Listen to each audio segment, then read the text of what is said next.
আশুলিয়ার শিমুলিয়া ইউনিয়ন বিএনপির উদ্যোগে ত্রয়োদশ জাতীয় সংসদ নির্বাচনকে সামনে রেখে ঢাকা ১৯ আসনে বিএনপির মনোনীত প্রার্থী ডাক্তার দেওয়ান সালাউদ্দিন বাবুর পক্ষে নির্বাচনী জনসভা অনুষ্ঠিত হয়েছে। দুপুর থেকে সাধারণ মানুষের উপস্থিতিতে মাঠ কানায় কানায় পূর্ণ হয়ে ওঠে। জনসভায় প্রার্থী তার অতীত কর্মযোগ্য এবং ভবিষ্যৎ পরিকল্পনা তুলে ধরে ভোট প্রার্থনা করেন। বিস্তারিত দেখুন ডেস্ক রিপোর্টে।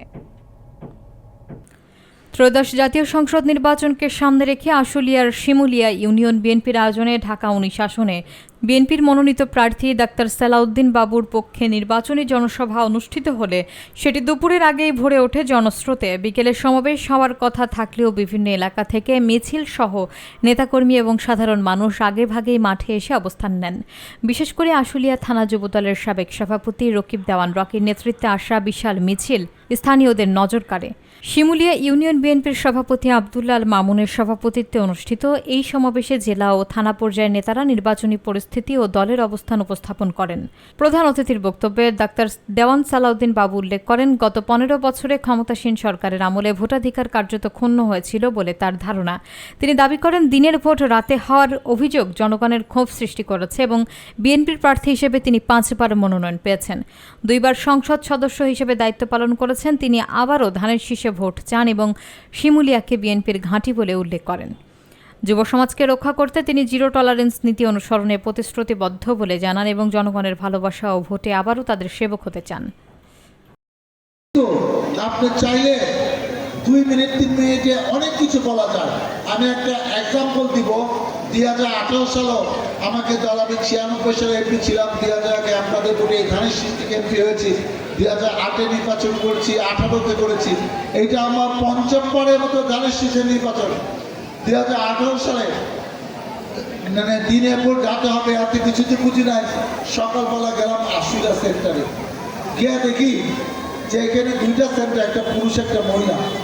আমার কোনো এজেন্ট নেই। আমার লোকটা বাইরে দাঁড়িয়ে আছে, কয় তো আমাকে ঢুকতে দেয় না। আরে আরেকজন তো আমি ঢুকছিলাম, আমার আওয়ামী লীগ ভাই করে দিছে। তৎকালীন প্রেসিডেন্ট আমি সেটা চিল্লাচিল্লি করলাম, ইউনোকে বিচার দিলাম, সেনাবাহিনীকে বিচার দিলাম, কোনো কাজ হলো না। বাইরে এসে আমি একটা সাক্ষাৎকার দিয়েছিলাম 1 মিনিট 50 সেকেন্ড।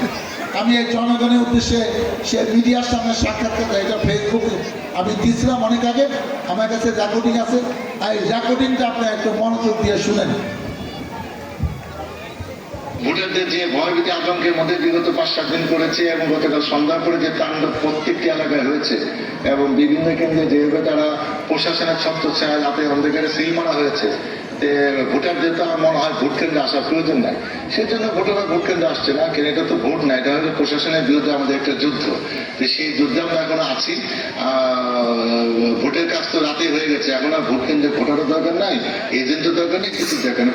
প্রশাসনের দায়িত্ব করবে, হিসাব মিলিয়ে দিবে, সেই প্রক্রিয়াটা চলছে আর কি। এখন আমি একজন প্রার্থী হিসাবে আমি নিজে, এটা আমার ৪র্থ নির্বাচন, 2 বার সংসদ সদস্য হয়েছি। আমি আমার আব্বাও নির্বাচন দেখেছি। ৭৩ সালে যখন এই দেশে আওয়ামী লীগকে ৯৫% লোক পছন্দ করতো, তখন এরকম নির্বাচন হয় না। এবার যে নির্বাচন হলো এবং দেশটাকে একটা ধ্বংসের শেষ প্রান্তে নিয়ে গেছে। যুবক সমাজকে যেভাবে শিখিয়ে দেওয়া হয়েছে যে কিভাবে সিল মারতে হবে, কিভাবে জোর দেখাতে হবে, কারোর মাথায় বাড়ি দিতে হবে, কাদের মা বোনদের বেজ্জতি করতে হবে, এটা বাংলাদেশের ইতিহাসে নজির নাই। এই যুব সমাজে যে ধস নেমেছে, এটার থেকে কবে বেরোবে? যারা শিক্ষিত সমাজ, তরুণ সমাজ, তারা এই দেশের কাছে কি পেল? ৭১ সালে মানুষ যুদ্ধ করেছে এই স্বাধীনতার জন্য, এর নাম গণতন্ত্র। এটা আল্লাহর কাছে আমি বিচার দিলাম। মানুষ দেখুক, একদিন তো দিন না, আরো তো দিন আসবে, তখন আমরা আরো হয়তো কথা বলবো। ইলেকশন আগের দিন রাতে হয়ে গেছে। এখন এটা আমাদের দায়িত্ব, প্রশাসনের যেরকম দায়িত্ব সুষ্ঠু নির্বাচন করা, ডাক্তার সালাউদ্দিনের দায়িত্ব কেন্দ্রগুলো একটু ঘুরে ফিরে দেখা। আমার একটা সান্ত্বনা, আমাদের নেতাকে একটা কষ্ট করেছে 1 মাস ধরে মামলা, যে মানে তার একজন আমার কর্মী তার বাবাকে পায় না, তার ছেলে পরশুদিন পরীক্ষা থেকে ধরে নিয়ে গেছে। এই যে অমানবিক, তারা কি মানুষ বাংলাদেশের জন্মগ্রহণ করেছে? এইসব কর্মকর্তারা আমি জানি না। বিচার নিশ্চয়ই, আমি 5 ওয়াক্ত নামাজ পড়ে হজ করি, বিচার আল্লাহর কাছে দিলাম। এই বাংলার মাটিতে বিচার হবে, আপনার অপেক্ষা করি। যারা যেরকম করেছে তার বিচার সেরকমই হয়। আমরা জীবন দাসে ইনশাল্লাহ দেখে যাব।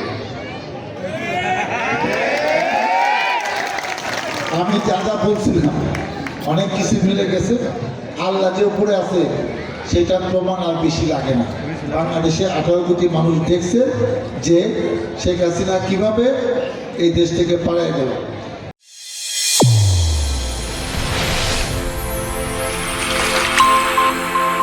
চ্যানেল A1 হৃদয়ের স্পন্দন।